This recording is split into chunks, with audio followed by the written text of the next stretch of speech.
Oh, great. Fantastic to be here again on Theology Thursday. Or are we Yeah. going to rename it today? Well, we could. Politics Thursday. It doesn't have the same ring. No, it doesn't. But the theology of politics, Dave, you've been, because we've not afraid to go with the hard questions here on Theology Thursday. I mean, look at the last couple of weeks. Well, there have been some pretty sensitive ones. Anzac Day, the Voluntary Manchester dying, that's euthanasia in other words. Yeah, so Yep. we're not afraid to go deep and attack some of the tough questions, and this one's no different.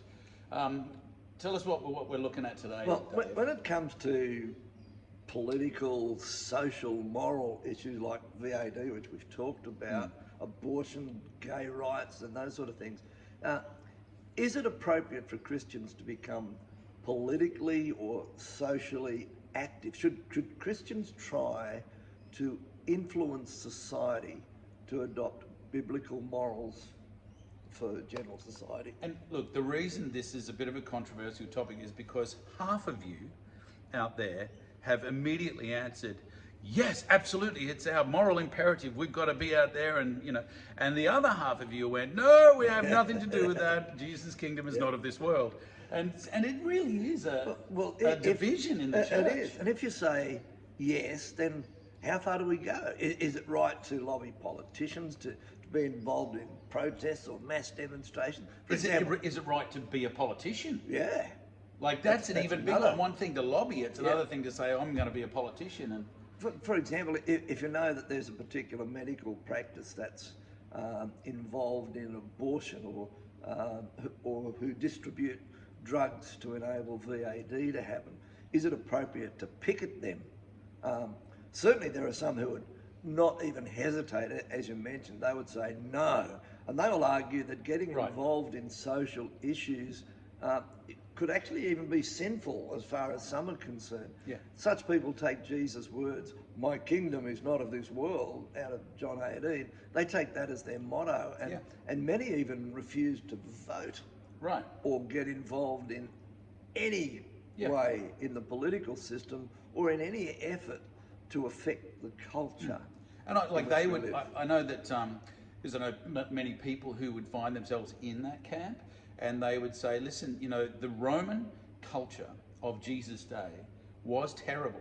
They had child sex slaves. Yep. They had sexual decadency and deviancy left, right, and centre. They were oppressive of anybody that wasn't a Roman citizen. They were, they had many different things that today we would just say is not on. Jesus lived in one of history's most corrupt societies. Right. And yet, he didn't say, Caesar's no good, let's start a political party. He never even commented. He merely said, listen, let Rome do Rome, and we'll do us. And he created a new kingdom. I've come to create a new kingdom. So those people would say, Jesus didn't commentate on Caesar. In fact, Paul says, Rome bears the sword for a reason, submit to your authorities, etc. So that's a strong argument to stay out of it. Yeah, certainly in the face of such evil in society, Jesus never asked for political change. He never attempted to capture the culture, so to speak, for biblical morality. He didn't come to earth to be political or a social reformer. He came to establish a new spiritual order. In fact, when they tried to make him a political head, he outright refused. He said, no, that is not what I'm here to do. Yep. But those with a different perspective would argue that John the Baptist, or the baptizer as some would say, he spoke about moral breakdown in society. He exemplified his comments with his words about Herod, and they would argue that we should be salt and light and thus be visible in doing whatever we can do to make the world a better place. Right. Extremes, though, are seldom good. And in this issue, extreme views see that people engaging in who are wanting to bring change, sometimes they engage in violent opposition to governments or other individuals, and that certainly can't be justified from a Christian or biblical standpoint. We can't just go around blowing up abortion clinics and No. picketing gay weddings with signs that say God hates gays, which is simply not true. And He it loves simply all- doesn't work. Yeah. You know, that's the other thing. Like, it doesn't work. People in America have tried these things, and it doesn't work. So you know, you're just the- shaking your fist at that's the it. establishment. And The Sultan line argument has merit, but the extremes that occasionally mark this viewpoint can never be condoned, and they can actually put the whole Sultan line argument into a very, very bad light. right, I think there's a couple of key issues that we've got to consider. talk to us, Dave. First of all, the separation, this question of the separation of church and state.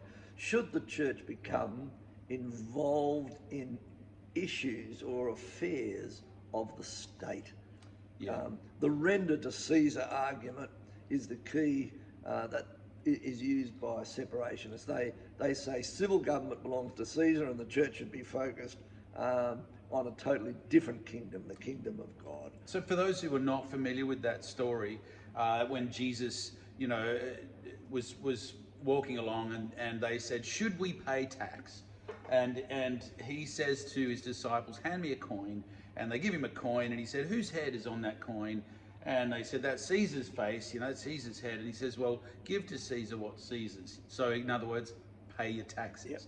But then he said, "Give to God what is God." And the insinuation is, well, whose image is on the coin? Caesar. Whose image is on you? That's it. God's. So give to God what is God's. And that's what he came to do. We are image. Right. We So talked about that. it's a powerful point, you know. And so, you know, people say, well, render to Caesar what is Caesar's and render to God what is God. I'm part of God's kingdom. But there is this middle ground. America has this separation of church and state enshrined in its constitution. But as a counter to that, Britain keeps a strong link between church and state, with the head of state, that is the king or queen, being the head of the Church of England, and the civil government, rather than the church itself, actually appoints bishops to some dioceses, not the church. The state actually appoints bishops in some dioceses in Britain. Do you know what, Dave? When you sent me this, the information on today's subject, I did a quick Google search about us, because you know, I knew that, you know, you'd said about the United States, and then you'd said about us, and I read that in Australia, in our constitution, it says that no politician can be discriminated against, for a start, from their religion. Section 119, I think, isn't it? There you go. So he knows. I read it. And also that the state, the government, is not allowed to set up any religious things. But it's interesting, it doesn't give any statement of freedom of religion. It's interesting. That is the way- weird. It's the way one they- thing that's missing. It's the piece of the puzzle that's missing. Come on, government. So this is a very complex area of debate. So we have to understand that the fundamental issue, we in the Western world have been taught to live with dualism, this Greco-Roman culture embedded in our thought process. And in such a mindset, our religious belief system can be separated from our daily life. So we can, for example, say to people, leave your religion at home when we go to work, you know. Yeah. But the Hebrew mindset is very different. It says that my religious belief system absolutely permeates every part of my life. So I can't live any part of my life without those beliefs influencing my thought and decision-making process. And I don't know about you, Pete, but I believe that Hebrew mindset is actually the most logical of all, and that it's true of every person in every aspect of life, that the thing that a person believes is actually going to influence every decision that they make in life and every cause that they will support. So somebody who is an atheist, though that viewpoint is going to affect a lot of the decisions that they make in life. It's going to determine the moral outlook and choices that a person makes, their behavioural lifestyle and so on. So it will also naturally affect their political viewpoint. They will not separate their religious beliefs from their political beliefs. One will naturally affect the other. Of course. We can't avoid that. That's part of human nature, as I Right. see it. So the Greco-Roman idea, I think just doesn't work. The No. Hebrew one is the most logical. And the church is not merely an institution, it's a living organism comprised of individual people. Political organisations, political parties, they're the same. They're comprised of individual people, each of whom Right. brings to that organisation their individual personalities and their belief system. So when a Christian joins a political party, they bring with them their opinions, their morals, their values, all of which have been informed by their Christian beliefs. So in a way, the church has always been involved in the political system. But there is definitely a line that used to get crossed a lot. And for those Christians who, we're just used to the way it is here, where there are people in politics who are Christians, and as you say, their worldview informs the way they would, try to influence their political party. You just have to look at what happens in the Middle East. Yep. And a country, for example, like Iran, where church and state are very much together. Now, of course, that's the Muslim religion or Islamic religion and state are run together. It wasn't that long ago, a few hundred years, when that was the case in England, and and where church and state were together. And as you said, the Americans, when they wrote their constitution, they looked at that and saw that has inherent problems in it. We need to separate church and state, and so that's why they put that in the constitution. Well, we can separate the institution of the church from the institution of government, but we cannot keep the influence Right. of the church out of the political process and the world at large. I like that distinction that you're making there, Dave, between the individual person of faith and the institution of the church. Yep. And that's a fine line. Yep. How much should the church be involved in politics versus how much can the individual be involved in politics? Well, that whole principle has...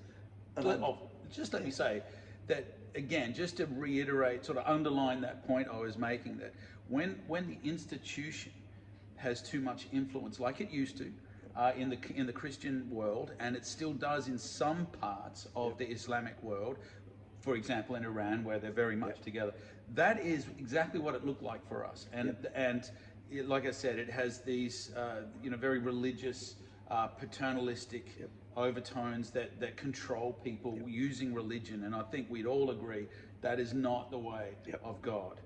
The downside of the influence model is that it works both ways. The church is often influenced by the world, and because of that influence, that's so true. much of the church has changed its value systems and has accommodated the values of the world at large. And this then raises the second issue: does the church have the right to impose its values on a largely non-Christian world? In a society like Australia, in which we live, where we claim to be democratic in our political process, we will always have a range of competing values that are informed by the worldview of those holding those particular views and values. Democracy comes from two Greek words, demos, which means a crowd, and kratio meaning to rule. So literally we could say it means mob rule, because the crowd rules, the mob rules. But generally it's understood to mean that the larger crowd, that is the majority, rules. So it has to be understood that democracy is in itself devoid of any values as such. There's no moral or religious or any other values. There's no absolutes in a democracy. The values of a democracy are determined by the majority who rule at any given time. And interestingly, guess who came up with the concept of democracy?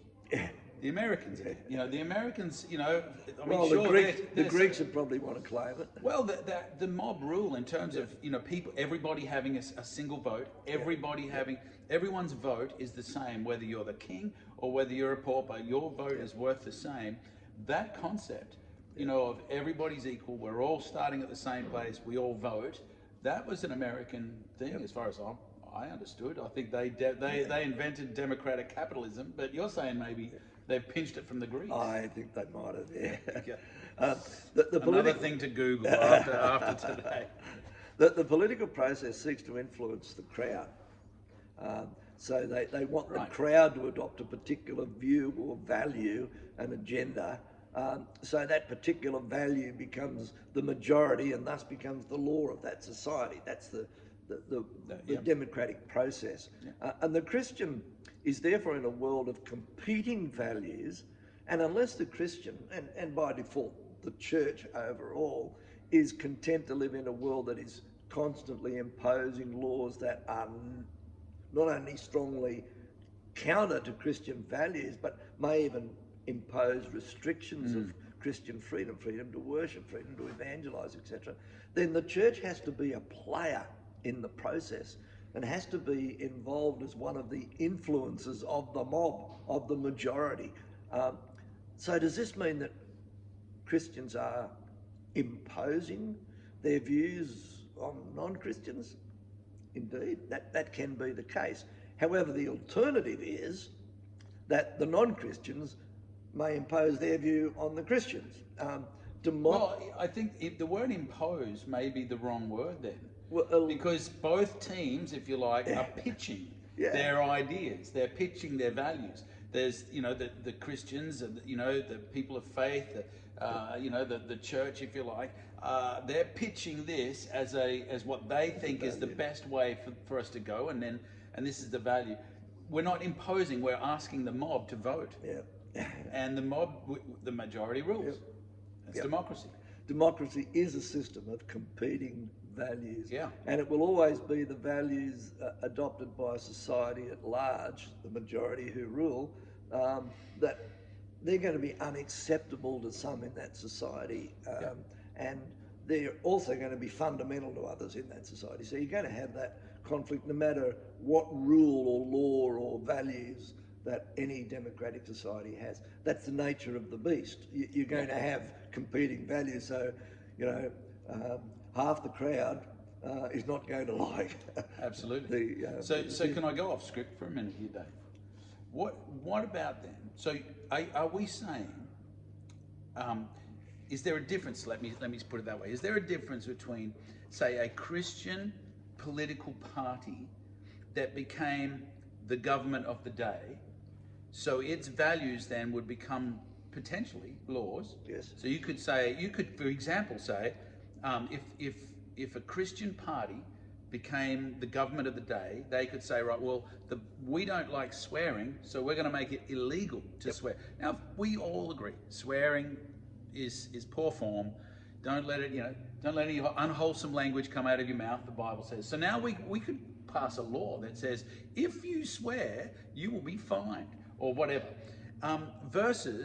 So that's a scenario of a Christian party becoming the government of the day, versus somebody like the ACL, the Australian Christian Lobby, who feels that it is their moral imperative to pitch our values and say, here is what we think, here's what, and try to influence by lobbying. What do you think, Dave? Is there a fundamental difference between the two? There's no fundamental difference, because in both cases you're pitching to the crowd at large, and the crowd at large has to make the decision.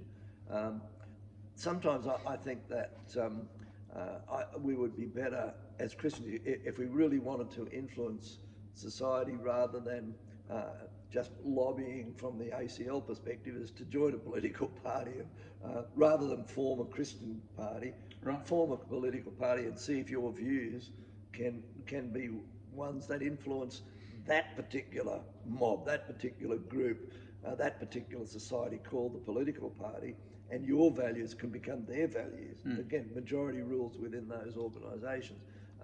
If you can't convince it there, then you're probably not going to convince the wider society. But you and I probably both have met people in that boat that have tried to do that, and I've met many who said, I had one term at politics trying to be a Christian in a political party. He said, I couldn't do it. I resigned. I just couldn't. My brother-in-law was a member of Parliament for 10 years, and he stood as a Christian, and firmly so, but it wasn't easy.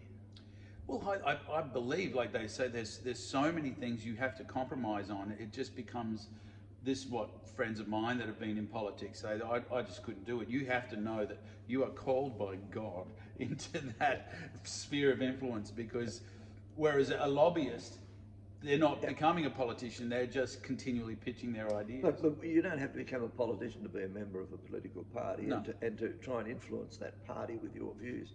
There is no such a thing as a value-free society or a value-free institution, including political parties. Right. Someone's values are going to prevail. The views of some will always be imposed on others. That is, those that don't share the views of the democratic majority. And so whether that's a political party or the society at large, that applies. There are, of course, other systems of government. Some have suggested that if the church was governed, if the world was governed by the church, in other words, the church governed secular society, that would be the answer to the world's problems and the world would be a better place. But history tells us something very different. When the church held the reins of government, it gave rise to corruption, totalitarianism and oppression. But if Christians... Especially for the minorities. Like you said, the very nature of democracy is the minorities have to submit to the majority. So if you are a minority, life is not fun. Look at the Inquisition. Right, yeah. However, when Christians totally withdraw from the process and simply concede absolute sovereignty to those with no Christian influence or worldview, we clear the way for totalitarian government. Hitler's and Stalin's, they could easily rise again. I think we can be the salt and light and at least keep some of that in place. Christians, I think, can and should be involved in the political process. I think whether we know it or not, we are, because we live in a society where our values are going to influence others. And anyone else is in the same boat.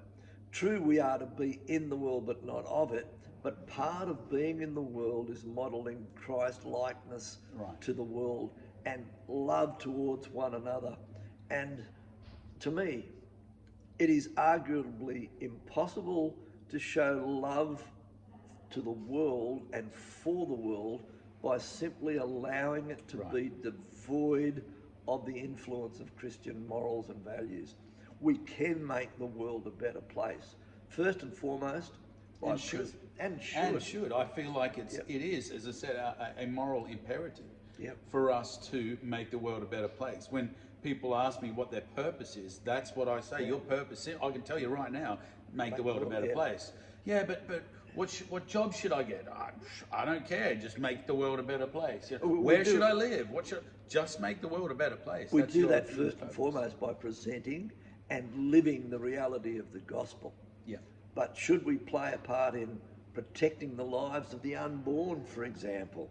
I suggest yes, we should. And the way that we can do that in a democratic society is to be part of the political process. Seek by all reasonable and legal means to influence society to adopt Christian values on such issues. Yeah. And basically across the whole of life.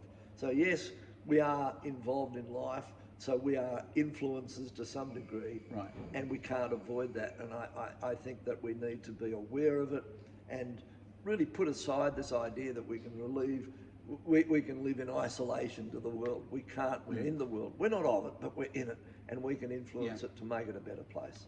Yeah, that's a great point, Dave. So, so there you have it, clear as mud. Should Christians be involved in politics? Yes. Yes, I think it's okay, but there is a line, and you've got to, we have to also submit to Rome. As Jesus said, they carry the sword, submit to the authorities and the rules of the day, as long as they don't conflict with the laws of God. Like, they can't.